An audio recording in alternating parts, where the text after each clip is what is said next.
with another vlog. You guys like my hair? Like, I tried to do something different today. I think it looks cute. Tell me what you guys think in the comments section. So for today's vlog, we have another adventure. We have a last minute appointment to go to. I don't even know where to start with this. This appointment's for me because apparently my health just wants to fluctuate really badly. While Paul's health has not been doing the best, I have been able to pick it up and be the caregiver for everybody in the family. But then when I have these episodes, it becomes difficult. Then me and Paul have to do a balancing act with all the responsibilities. We work really hard on our teamwork and trying to, you know, complement each other when things get difficult, because, you know, throughout our relationship, that's how it's been. So we've been able to think on our toes, so we are able to conquer the situation. Between Janice and I, we don't make two people. We make about 1 1/4. So today we are on the way to my gynecologist appointment. Now, something I didn't know, after you give birth, you don't need to go see your gynecologist unless there's issues and do an exam, a pelvic exam, until like 3 years after giving birth, right? Like, I didn't know that. I was kind of happy because I was like, what? I don't need to do any exams down there? Oh, I'll take the 3 years. That's what the OB said, right, Paul? That is what the OB said. So yeah, I found it a little weird. Like, we don't need to go every year, and they're like, not really. Like, we don't know who started that. Whatever. But we are on the way because my health is just not agreeing with me lately. What do I mean? Well, one thing, I haven't gotten my period in like about a week now. A lot of people are gonna be like, oh, another baby on the way. No. Me and Paul are very responsible in that aspect, so having a surprise baby would be a real big surprise for us, right, Paul? So that is one issue I'm facing. That's not a big deal. A lot of people are like, okay, who cares? Because even in the past, you know, I would miss months. Not a big deal. The problem is I'm also experiencing some discomfort. I have had ovarian cyst in the past, so I can tell I have another ovarian cyst. Now, it is weird for me that the ovarian cyst has not let my period come, so that's another reason why I wanted to go get checked out. Just a lot of things up in the air. In the past, I have seen many OBs while me and Paul were trying, and as well as gynecologists. And guys, oh my goodness, I have had so many mixed reviews. Some gynecologists think I have PCOS, some of them do not. Like, whenever I tell them my results, show them certain things, they are baffled and they don't know what to say to me.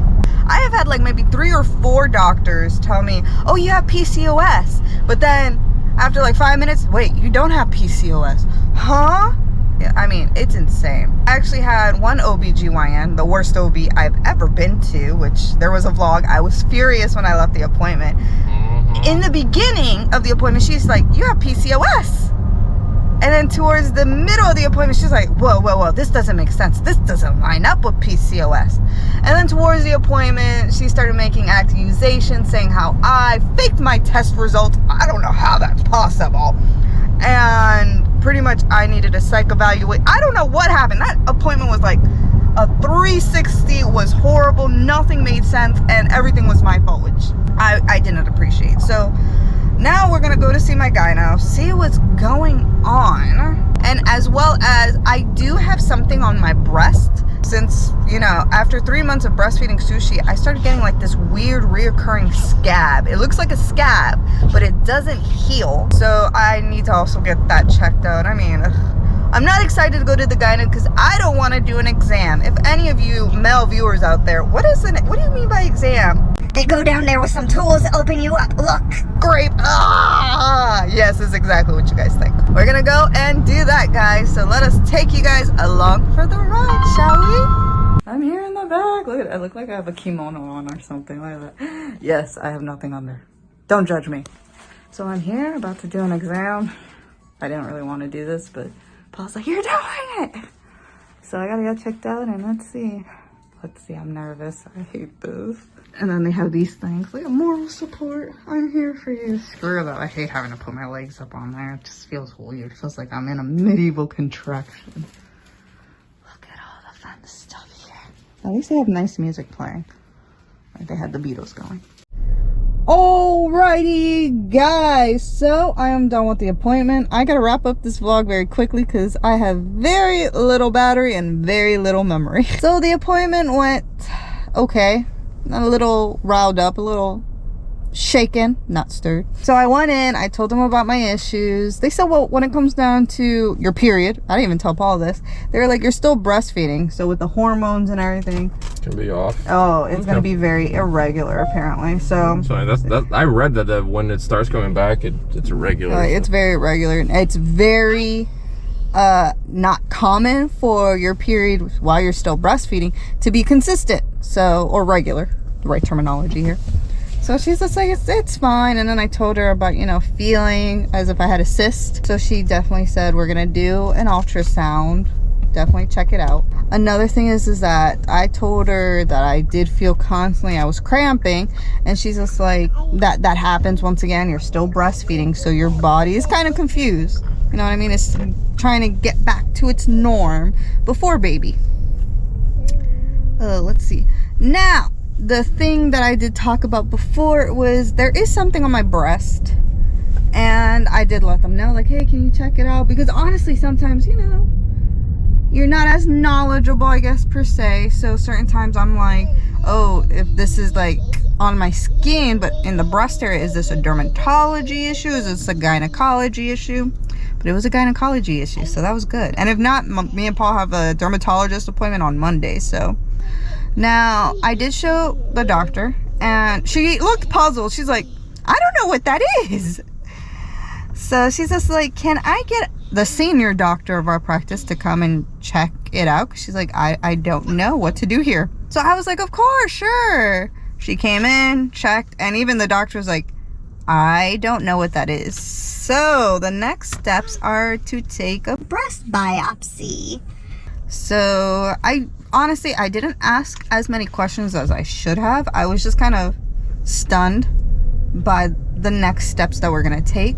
So pretty much, you know, what they did tell me, they're like, we're just gonna numb your breast, numb that area. Then we're gonna go in, you know, take a couple samples out. You know, you may need stitches, you may not, just depending on how it goes.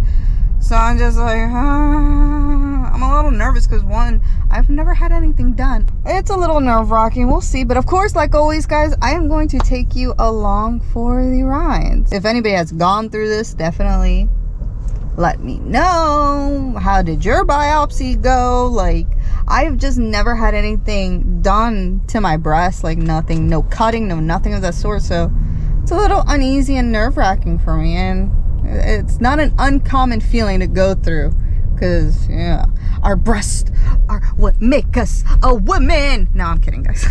So guys, me and Paul still have a lot to talk about, a lot to process. Not a big deal. You know, we're gonna get this done we're gonna do the biopsy and the ultrasound on the same day, and then the next appointment we will go over the results.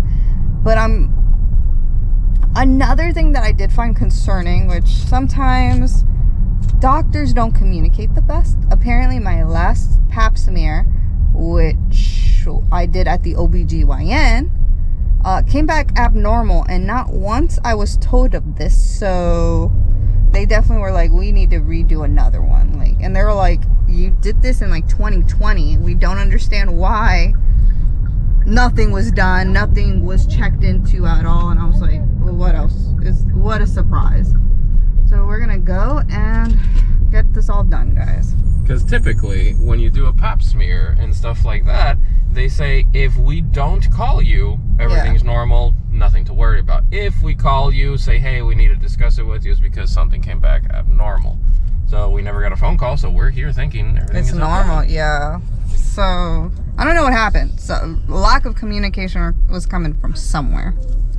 So guys, don't forget to like, share, and subscribe. It truly means the world to us. It helps us educate others and show that, you know, this is what we go through, and it's okay if you go through the same thing. And if not, everybody's life is different. So guys, this is where we end it. I'm gonna just take it easy, process the appointment, talk to Paul, and just have some family time, because I'm a little in my feelings, I guess you could say. So guys, for now, adieu and goodbye.